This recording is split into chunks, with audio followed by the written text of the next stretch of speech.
எல்லோருக்கும் வணக்கம். உங்க டூத் பேஸ்ட்ல உப்பு இருக்கா அப்படின்னு கேட்குற மாதிரி நீங்க வாங்குற ஷேர்ல சக்தி இருக்கா?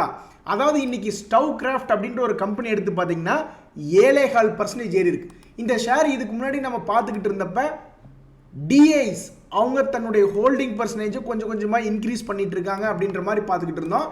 இன்னைக்கு பார்த்தா எதுக்கு ஏறினானே தெரியல, 7.4% ஏறி இருக்கு. ஸோ இந்த சமயத்தில் நம்ம எந்த ஒரு ஷேரை நம்ம எடுத்தாலும் அவனால் திரும்பி மேல் நோக்கி ஏறி 200 days மூவிங் ஆவரேஜை டச் பண்ணுறதுக்கு வாய்ப்பு இருக்கா, அல்லது அதுக்கும் மேலே உடச்சி மேல் நோக்கி போகிறதுக்கு சக்தி இருக்கா அப்படின்ற மாதிரி பார்க்கணும். ஸோ நம்ம பார்க்கக்கூடிய இந்த ஸ்டவ் கிராஃப்ட் அப்படின்ற ஷேர் சமீபத்தில் 200 days மூவிங் ஆவரேஜ் கீழே வெறும் 400 ரூபாய்க்கு ஆடிக்கிட்டு இருந்தா அவனால் போய் டச் பண்ணி அதுக்கும் மேல் நோக்கி இப்போ 566 வரைக்கும் போயிருக்கான்.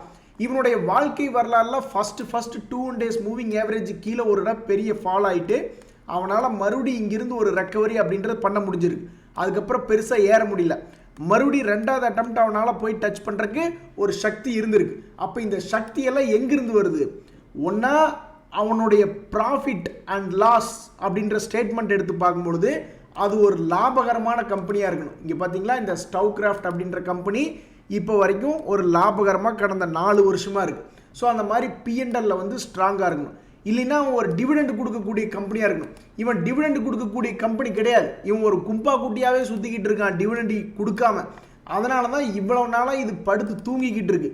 இல்லைன்னா டிவிடெண்ட் கொடுக்கக்கூடிய ஸ்டாக்காக இருந்தால் எப்போவோ ஃபர்ஸ்ட் ஃபால்லே எந்திரிக்கிறதுக்கு வாய்ப்புகள் ரொம்ப அதிகம். ஸோ இது டிவிடெண்ட் கொடுக்காத பங்காக இருக்குது. ஸோ டிஐஸ் எஃப்ஐஎஸ் அப்படின்றவங்க இதை வாங்கி வச்சிருக்கணும். அப்படி இல்லையா இருக்கிறதுலே ஒரு பெட்டரான ஒரு ஷேர் ப்ரைஸ் பேட்டர்ன் விழுந்துருக்கணும். அதுதான் ட்ரெண்டிங் கிளி பேட்டர்ன்.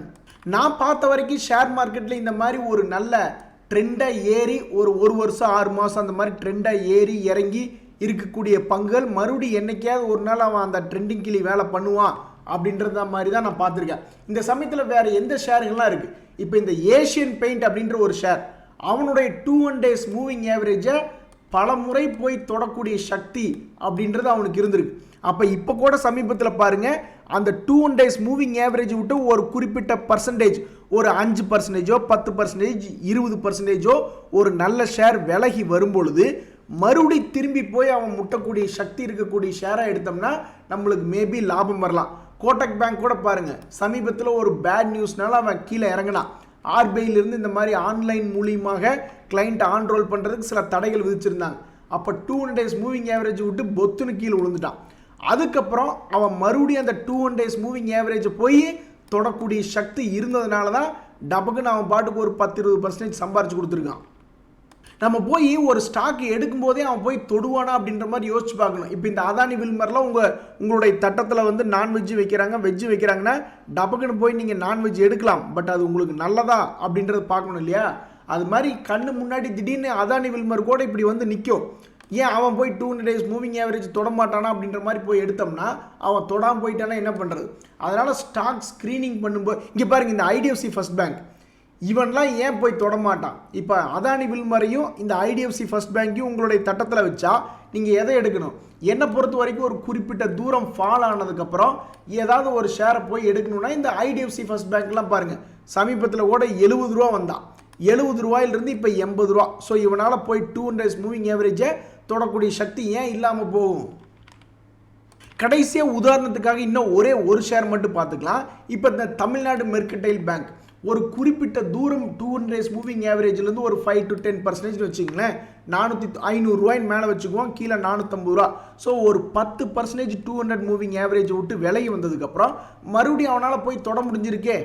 இப்போ கூட பாருங்கள், 450 ரூபா அந்த 200 மூவிங் ஆவரேஜ் விட்டு ரொம்ப தூரம் கீழே வந்திருக்கான். ஸோ நானாக இருந்தேனே என்ன பண்ணுவேன்னா, சரி இந்த இடத்துல ஒரு அட்டெம்ப்ட் அடித்து பார்க்கலாம். இவனுக்கெல்லாம் இந்த தமிழ்நாடு மெர்கன்டைல் பேங்க்லாம் ஏன் இதை போய் தொடக்கூடிய சக்தி இல்லை? மேபி 487 எதிர்காலத்தில் வரலாம் அப்படின்ற மாதிரி தான் நான் யோசிச்சு பார்ப்பேன். ஆனால் இப்போ அந்த லோலிருந்து ஆல்மோஸ்ட் 470 வந்துட்டான். ஸோ ஒரு லோ ரேட்டு நல்லா இருக்குது, சீப்பான ப்ரைஸாக இருக்குது அப்படின்னு சொல்லிட்டு ஒரு ஷேர் வாங்குறீங்க. பட் அந்த ஷேருக்கு வந்து 200 days மூவிங் ஆவரேஜை போய் டச் பண்ணக்கூடிய சக்தியோ அல்லது அதையும் கிராஸ் பண்ணி போய் தொடக்கூடிய சக்தியோ இருந்ததுன்னா தான் உங்களால் நல்லா சம்பாதிக்க முடியும்.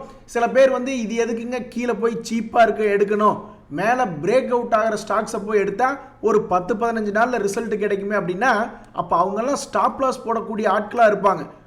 புளியை பார்த்து பூனை சூடு போட்டுக்குச்சு அப்படின்ற மாதிரி சரி நம்ம கீழே வாங்கி ஒரு 6 மாதம் 1 வருஷம் பொறுத்திருந்து எவன்டா ப்ராஃபிட் புக் பண்ணுறது, டபக்குன்னு போய் மேலே ட்ரேட் ஆகிட்டு இருக்கிறவனை போய் வாங்குவோம், கீழே இறங்கினா ஸ்டாப் லாஸ் போட்டுக்கலாம் அப்படின்ற மாதிரி நம்ம நினச்சிட்டு போவோம். அப்புறம் ஸ்டாப் லாஸ் போட மாட்டோம். அப்புறம் அந்த ட்ரெண்டிங் கீழே என்ன பண்ணோம், நம்ம வாங்கினதுக்கப்புறம் அவன் பாட்டுக்கு அழகாக கீழே வந்து படுத்து கிடப்பான். ஒரு மனிதன் எப்போவுமே ஆசையை அடக்கவே முடியாது. ஆனால் லீவ் விட்டால் போய் ஐஸ்கிரீம் திங்காத அப்படின்னா யார் கேட்குறா? சில பேர் போய் ஐஸ்கிரீம் தின்றுறாங்க.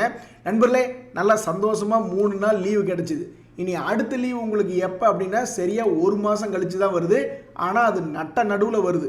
இது யாருக்குமே இந்த லீவ் வந்து பிரயோஜனப்படாது அப்படின்ற மாதிரி தான் என்னுடைய கருத்து. ஏன்னா ஒன்றா ஃப்ரைடே அன்னைக்கு ஏதாவது ஒரு லீவ் வருது அப்படின்னா அதை ஒட்டி நம்ம ஒரு 3 நாள் லீவ் எடுத்துக்கலாம். ஆனால் அடுத்த மாதம் வரக்கூடிய லீவ் நட்ட நடுவில் வருது. எப்படியோ இன்னும் 1 மாதத்துக்கு லீவு கிடையாது உங்களுக்கு. நண்பர்களே, இந்த ஐடியா அப்படின்ற ஷேர் திவாலாகி ஷேர் மார்க்கெட்டை விட்டு போகாத வரைக்கும் இவனுடைய பொட்டன்ஷியல் எப்படின்றது பார்த்தீங்கன்னா ஒரு வருஷத்தில் 30-40% சம்பாரிச்சு கொடுக்கக்கூடிய வாய்ப்பு கடந்த 5 வருஷமாக பார்த்துக்கிட்டே இருக்கும். அப்போ அந்த வகையில் இந்த வோடாஃபோன் ஐடியா இப்போ சமீபத்தில் கடந்த 6 மாதத்தில் என்ன பண்ணியிருக்கா அப்படின்னு பார்த்தீங்கன்னா ஒரு குறிப்பிட்ட ரேஞ்சை ஹையாக வச்சுக்கிறான், அதே மாதிரி குறிப்பிட்ட ரேஞ்சை லோவாக வச்சுக்கிறான். யாராவது ஒருத்தர் வந்து கரெக்டாக இந்த மாதிரி லோ ரேஞ்சில் இதை ஒரு 14 ரூபா அல்லது ஒரு 13 ரூபா அது போன்ற ரேஞ்சுகளை பிடிச்சி மேலே ஒரு 17 ரூபா வரும்பொழுது கொடுத்துட்றாங்கன்னு வச்சுங்களேன். அப்போ அதெல்லாம் 20-30% லாபம் பண்ணக்கூடிய பொட்டன்ஷியல் இந்த ஷேருக்குள்ளே இருக்குது. இந்த ஷேர் ஒரு நஷ்டம் பண்ணிக்கிட்டு இருக்கக்கூடிய கம்பெனி இருந்தாலும் சமீபத்தில் ஒரு 18,000 கோடிக்கு பக்கம் ரைஸ் பண்ணிவிட்டு ஒரு மாதிரி நல்லபடியாக போய்கிட்டு இருக்கு. நண்பர்களே, போகிற போக்க பார்த்தா நம்ம வந்து ஒரு வல்லரசான நாடாகிடுவோம் போல். வல்லரசு அப்படின்றது பல வகையில் நம்ம டிஃபைன் பண்ணலாம். ஏதாவது ஒரு விஷயத்தில் பெரிய ஆளாக இருந்தால் நம்ம தான் அதில் வல்லரசு அப்படின்ற மாதிரி இப்போ நம்ம பாப்புலேஷனில் செகண்டாக இருக்கும். அது மாதிரி இப்போ நம்ம வெப்பன்ஸ் தயாரிக்கிறதுல ஓரளவுக்கு முன்னேற்றம் அப்படின்னு அடைஞ்சிக்கிட்டு இருக்கோம். ஆர்டருக்கு கிடச்சிக்கிட்டே இருக்குது. ஸோ இந்த ஹிந்துஸ்தான் ஏரோநாட்டிக்ஸ் அப்படின்ற கம்பெனி கடந்த 1 வருஷத்தில் 200% சம்பாரிச்சு கொடுத்துருக்கான். 1 லட்ச ரூபா போட்டிருந்தோம்னா இப்போ நம்ம கையில் 3 லட்ச ரூபாயா இந்த பணம் இருந்திருக்கும். கடந்த 5 வருஷத்தில் பார்த்தீங்கன்னா 1500% சம்பாரிச்சு கொடுத்துருக்கான்.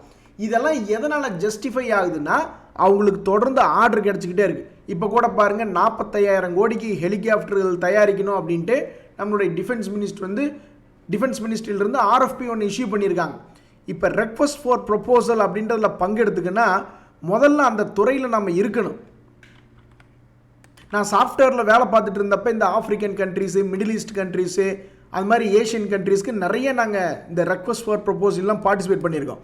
அப்போ முதல்ல என்ன பண்ணணும், நம்ம அந்த ஒரு சாஃப்ட்வேருக்கு ப்ராடக்ட்டுக்கு நம்ம ப்ரொபோசல் அனுப்புகிறோம்னா அது ஓரியன்டாக நம்மகிட்ட ப்ராடக்ட் இருக்கணும், அது ஓரியன்டாக நம்மகிட்ட எக்ஸ்பீரியன்ஸ் இருக்கணும், என்ட்ரி ஆகிருக்கணும், எங்காவது ஒரு ஏற்கனவே நம்மகிட்ட கிளைண்ட்ஸ் இருக்கணும். அந்த வகையில் யார் அப்போ 45,000 கோடிக்கு ஹெலிகாப்டர் செய்யணும்னா நம்ம நாட்டில் அப்போ யார் இருக்குது அப்படின்னா அப்புறம் HAL தான் இருக்குது. அதனால் அவங்களுக்கு மிகவும் எளிதாக ஆர்டர் கிடச்சிக்கிட்டே இருக்குது.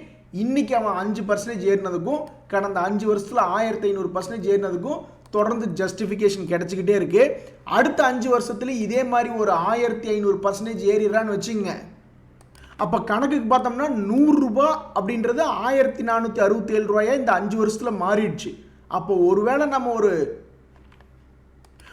10,000 ரூபாய் அப்படின்றது அந்த சமயத்தில் போட்டிருந்தோம்னா ஆல்மோஸ்ட் 1,46,000 ரூபா கிடச்சிருக்கு. அல்லது இப்போ இருந்து எதிர்காலத்தில் இப்போ ஒரு 10,000 ரூபா இந்த இடத்துல யாரோ ஒருத்தர் வாங்கி வச்சுருக்காங்க அப்படின்னா அடுத்த 5 வருஷம் இதே மாதிரி நடந்துச்சுன்னா 5 வருஷம் கழித்து இந்த வெறும் இந்த 10,000 ரூபா 1,46,000 ரூபாயா மாறி நிற்கும். நானும் அந்த நப்பாசையில் தான் இந்த HAL அப்படின்ற ஷேரை லாபம் பண்ணி ஒரு ஃப்ரீ ஷேரை மாற்றி வச்சுருக்கேன். இந்த HAL பற்றி நான் இப்போ நினைக்க போகிறதில்ல. ஏன்னா நான் வாங்கின ப்ரைஸை விட அதிகமாக வந்துடுச்சு அல்லது மற்ற லாபங்கள் பண்ணதுனால இந்த HAL, டாடா ஸ்டீல் போன்ற பங்குகள்லாம் எனக்கு ஃப்ரீ ஆயிடுச்சு. என்னுடைய டார்கெட் என்னென்னா அடுத்த தீபாவளிக்குள்ளே இந்த மாதிரி ஃப்ரீயாக என்னுடைய லாபத்தை வச்சே வந்த ஷேர்களினுடைய விலை மொத்த மதிப்பு அப்படின்றது 1 லட்சமாக பண்ணிடணும் அப்படின்றது என்னுடைய ஆசை. அந்த 1 லட்சம் இதே மாதிரி 5 வருஷம் கழித்து 15 லட்சம் ஆகணும். அல்லது அதே மாதிரி அந்த 15 லட்சம் அடுத்த 5 வருஷத்தில் அது ஒரு 1.5 கோடியாக வரணும். அந்த மாதிரி பெரிய அளவில் வந்துச்சுன்னா எனக்கு ரொம்ப சந்தோஷம் தான். நீங்கள் இந்த மாதிரி ஏதாவது ஷேர்ஸை ஃப்ரீயாக பண்ணிட்டீங்களா, அதாவது 100 ரூபாய்க்கு வாங்கி 200 ரூபாய்க்கு விற்று விட்டுட்டிங்கன்னா அந்த ஷேர் ஃப்ரீ தான். அல்லது ஒரு 10 ஷேர் வாங்குறீங்க, அந்த 10 ஷேரில் வந்து 20% சம்பாதிச்சிடுறீங்கன்னா 200% லாபம் கிடைச்சிடுது. அதாவது அந்த ஒரு ஷேருக்கு மட்டும் ஃப்ரீ ஆயிடுது. அதாவது 10 ஷேர் வாங்குறீங்க, மீதி இருக்கக்கூடிய 9 ஷேர்களை 10% லாபத்துக்கோ அல்லது 20% லாபத்துக்கோ வித்துட்டீங்கன்னா அந்த லாபத்தின் மூலிமா இந்த ஒரு ஷேர் ஃப்ரீ ஆயிடுது. அது மாதிரி நீங்கள் ஏதாவது ஒரு நிறைய ஷேர்ஸை ஃப்ரீயாக ஹோல்டு பண்ணிக்கிட்டு இருந்தீங்கன்னா வாழ்த்துக்கள் நண்பர்களே. ஒரு ஷேருக்கு ஏதாவது ஒரு பேட் நியூஸ் வந்து அவனை பிடிச்சி கீழே அமுத்துனா தான் திரும்பி வெறிகுண்டு மேலே ஏறி வர்றான். இந்த HFCL 6% மேலே ஏறி வந்துட்டான். கடந்த ஒரு மாதத்தில் பார்த்தீங்கன்னா இதெல்லாம் 83 ரூபா இருந்த ஷேர் இப்போ 125 ரூபாயில் ட்ரேட் ஆகிட்டு இருக்கான். இதே மாதிரி நிறைய ஷேர்களை வந்து கீழே போட்டு அமுத்தி பிடிச்சிக்கிட்டு இருக்காங்க. அவரெல்லாம் திரும்பி மேல் நோக்கி வந்தான்னு வச்சிங்களேன் வேறு லெவலில் இருக்கும். அதெல்லாம் என்ன ஷேர்ஸ் அப்படின்றத அடுத்த ஸ்லைடில் பார்க்கலாம். இந்த ஸ்லைடில் வந்து மறுபடியும் மார்க்கெட்டில் ஏதாவது மீடியாக்களில் டிஸ்கஸ் பண்ணிகிட்டு இருக்காங்களா அப்படின்ற மாதிரி பார்த்துட்டு இருந்தேன். சில ஷேர்ஸ் எல்லாம் டிஸ்கஸ் பண்ணிக்கிட்டு இருந்தாங்க. சரி ஓகே அப்படின்ற மாதிரி அதை லிஸ்ட் பண்ணியிருக்கேன். ஆஹா இன்பமே உனது பெயர் தான் IXIGO IPOவா அப்படின்ற மாதிரி சமீபத்தில் பணம் சம்பாதிக்கிறதுக்கு என்ன வாய்ப்புகள் அப்படின்னு பார்த்துட்டு இருக்கீங்க. இந்த IXIGO IPO அப்படின்றது போன வாரத்தில் வந்துட்டு இருந்தது. அது வந்து என்ன விலை அப்படின்னு பார்த்தீங்கன்னா 93 ரூபா பக்கம் அதனுடைய IPO ப்ரைஸாக இருந்தது. அப்போவே லிஸ்டிங் கெயின்லாம் ஒரு 30% பக்கம் கிடைக்கிறதுக்கு வாய்ப்பு இருக்குது அப்படின்ற மாதிரி இருந்தது. ஆனால் அந்த செல்லக்குட்டி இப்போ எதில் ட்ரேட் ஆகிட்டு இருக்குன்னா ஆல்மோஸ்ட் 78% கெயினில் ட்ரேட் ஆகிட்டு இருக்கு. உண்மையிலேயே நிறைய பேர் வந்து இந்த IXIGO IPO கிடச்சிருக்குங்க அப்படின்ற மாதிரி சொல்லியிருந்தீங்க. உங்கள் அனைவருக்கும் வாழ்த்துக்கள். வேறு ஏதாவது வகையில் பணம் கிடைக்குதா அப்படின்ற மாதிரி நான் பார்த்துட்டு இருந்தேன். இந்த மாதிரி குயிக்காக IPOவோ அல்லது ரைட்ஸோ அப்படின்ற மாதிரி வேறு எதுவும் இப்போதைக்கு என்னுடைய கண்ணில் தென்படலை. நண்பர்களே, ஷேர் மார்க்கெட் நம்மளுக்கு பணம் கொடுக்க மாட்டேன் அப்படின்னு அது சொல்கிறதே இல்லை. இப்போ இந்த LIC ஹவுசிங் ஃபினான்ஸ் அப்படின்ற ஷேர் எடுத்து பார்த்தீங்கன்னா அவனுடைய வாழ்க்கையிலேயே இதுக்கு முன்னாடி என்ன ஒரு ஹை 2017 இருந்தானோ அப்போ அந்த ஹையை இப்போ தான் உடைக்கிறான். இனிமேல் தான் அவனுடைய விளையாட்டு இருக்கா. 700 ரூபாயில் நம்ம இன்றைக்கி பார்க்குறோம். 6 மாதம் கழித்து 1300 ரூபா 1500 ரூபா வருதா அப்படின்றது பொறுத்து இருந்து தான் பார்க்கணும். ஆனால் அதுக்கு முன்னாடி அவ்வளவு ரிஸ்க் எடுத்து நம்ம போய் இந்த ஹையை தாண்டுற மல்டி இயர் ஹையை தாண்டுற ஷேரை பிடிக்கணுன்ற அவசியம் இல்லை. ஒன்றுமே இல்லை. இந்த LIC ஹவுசிங் ஃபினான்ஸ் அப்படின்ற ஷேர் வந்து மிக அழகிய ஒரு ட்ரெண்டிங் கிளி. இவன்லாம் பார்த்தீங்கன்னா நல்லா எப்போவுமே ஒரு மொமெண்டம் எடுத்து மேலே போகிறான் அப்படின்னா 2-3 வருஷத்துக்கு தொடர்ந்து மேல் நோக்கி போகக்கூடிய ஆள். அப்போ அதே மாதிரி கீழே வரதான் செய்வான். அப்போ இவனை ஒரு 2023 பீரியடில் சரி ஓகே இந்த ஷேரை ஒரு 300 ரூபாய்க்கு வாங்கி வைப்போம், இவன் 1500 போகட்டு 2500 போகட்டும், அதெல்லாம் எனக்கு வேண்டாம். அவனுடைய பழைய ஹையை இந்த ட்ரெண்டிங் கிளி வந்து தொடும் பொழுது வித்து விட்டுறலாம் அப்படின்னாவே இதில் 120% லாபம் இருக்குது. ஸோ போட்ட பணத்தை ஒரு வருஷத்துலேயே அவன் என்ன பண்ணியிருக்கான், டபுள் பண்ணி விட்டுருக்கான். ஸோ நல்ல ஷேராக பார்த்து கீழே இறங்கி கிடக்கும் பொழுது வாங்கி வச்சு அவன் ஒரு ட்ரெண்டிங் கிளி மாதிரி தெரியறான். அல்லது அவன் வந்து 2 days EMI போய் திரும்பி பிடிக்கக்கூடிய சக்தி அவனுக்கு இருக்குது, அல்லது அதையும் தாண்டக்கூடிய சக்தி இருக்குது அப்படின்ற மாதிரி சில ஷேர்களை எடுத்து ஒரு 6 மாதமோ 1 வருஷமோ பொறுமையாக இருந்தோம்னா மேபி லாபம் கிடைக்கிறதுக்கு வாய்ப்பு இருக்குது. அப்படி தண்ணிக்குள்ளே வச்சு அமுத்தி கொண்டு இருக்கக்கூடிய பங்குகள் எது அப்படின்னு பார்க்கும்பொழுது சும்மா ஒரு லிஸ்ட் எடுத்து பார்க்கலாமே அப்படின்னு பார்த்துக்கிட்டு இருந்தேன். டேன்லா அப்படின்னு ஒரு ஷேர். இந்த டேன்லா ஷேர் அப்படின்றது கடன் இல்லாத கம்பெனியாக இருக்கான். லாபம் பண்ணிக்கிட்டு இருக்கானா அப்படின்னு பார்த்தோம்னா சுமாராக அவன் தொடர்ந்து சில 4 வருடங்களாக லாபம் அப்படின்றது பண்ணிக்கிட்டு தான் இருக்கான். இந்த ஷேரை நம்பி யாராவது பெரிய ஆளுங்க பணம் போட்டு வச்சுருக்காங்களா அப்படின்னு பார்த்தோம்னா FIs எல்லாம் 15% இந்த ஷேரில் ஹோல்டிங் பண்ணிக்கிட்டு இருக்காங்க. அது போக ப்ரொமோட்டர் வந்து முதல்ல எவ்வளோ வச்சுருந்தாங்களோ அதை விட இப்போ ஹோல்டிங் பர்சன்டேஜ் இன்க்ரீஸ் பண்ணி வச்சுருக்காங்க. அப்போ இந்த டேன்லா அப்படின்ற ஷேர் ஒரு ட்ரெண்டிங் கிளி மாதிரி தொடர்ந்து ஏறி இருக்கான், தொடர்ந்து இறங்கியிருக்கான், தொடர்ந்து ஏறி இருக்கான். அப்போ மறுபடியும் இப்போ ஒரு சப்போர்ட் ரேட் ரேஞ்சில் இருக்கான். ஒருவேளை இவன் மறுபடியும் தொடர்ந்து மேல் நோக்கி ஏறி 2000 ரூபா போயிட்டான்னா ரொம்ப சந்தோஷம். அதே மாதிரி நம்ம பார்க்கக்கூடிய இந்த IOLCP அப்படின்ற ஷேர் வந்து ஜீரோ டெப்ட், அவன்கிட்டலாம் வந்து கடனே இல்லை. அப்போ இந்த ஷேருமே ஒரு ட்ரெண்டிங் கிளி மாதிரி இதுக்கு முன்னாடி ஏறி இருக்கான், அப்புறம் மறுபடியும் இறங்கியிருக்கான், அப்புறம் மறுபடியும் ஏறி இருக்கான், மறுபடியும் இறங்கியிருக்கான். இவன் 413 ரூபாயிலிருந்து 500 வந்தாலும் சந்தோஷம் தான், 500லேருந்து 800 வந்தாலும் சந்தோஷம் தான். அடுத்து நம்ம பார்க்கக்கூடிய இந்த NLC இந்தியா அப்படின்ற ஷேர் சமீபத்தில் நல்ல லாபம் பண்ணிக்கிட்டே இருக்கான். அதனால் என்ன ஆச்சு அப்படின்னு பார்த்தீங்கன்னா இவன்கிட்ட டிமாண்ட் அப்படின்றது வந்து 2021 தொடர்ந்து மேல் நோக்கி ஏறிட்டான். ஆல்மோஸ்ட் 300 ரூபா வரைக்கும் போயிட்டு இப்போ 235 ரூபாயில் இருக்குது. மறுபடியும் இவன் தொடர்ந்து மேல் நோக்கி போக ஆரம்பித்து ஒரு 500 வந்தாலும் சந்தோஷம்தான். கடைசியாக நம்ம பார்க்கக்கூடிய இந்த GSFC அப்படின்ற ஷேர், இந்த ஷேருமே தற்போதைக்கு ஒரு நல்ல சப்போர்ட் லெவலில் தான் இருக்கான். இவனுடைய பழைய ஹையை வந்து தொடர மாதிரி இருந்தால் ஆல்மோஸ்ட் 320 ரூபா, ஒரு ஷேருக்கு 100 ரூபா ஏறணும். பல ஷேர்கள் ஒரு உதாரணத்துக்கு இந்த LIC ஹவுசிங் ஃபினான்ஸில் இன்றைக்கி 120% லாபம் கொடுத்துருக்குறேன் அப்படின்னா கிட்டத்தட்ட ஒரு 1.25 வருஷம் கழிச்சு கொடுத்துருக்கு. இருந்தாலும் என்ன கசக்குதா? ஒரு 1.25 வருஷத்தில் பணத்தை டபுள் பண்ணி விடுறது கசக்குதா? ஸோ அப்போ இந்த மாதிரி நல்ல நல்ல ஷேர்கள் ஏதாவது லோ ரேட்டில் கிடக்குது அப்படின்னா வாங்கி போட்டு சும்மா தான் வந்துக்கிட்டு இருக்கணும். 1 வருஷமோ 6 மாதமோ 2-3 வருஷமோ அவன் எத்தனை வருஷம் எடுக்கிறான்னு எவனுக்கு தெரியும். பட் இருந்தாலும் அவனுடைய பழைய கை வந்துட்டாவே ஒரு நல்ல வருமானம் அப்படின்றது ஷேர் மார்க்கெட்டில் நடக்கிறது நம்ம பார்க்குறோம். இன்றைய தகவல் அனைத்து உங்களுக்கு உதவியாக எனக்கு சந்தோஷம் தான். ரொம்ப நன்றி, வணக்கம்.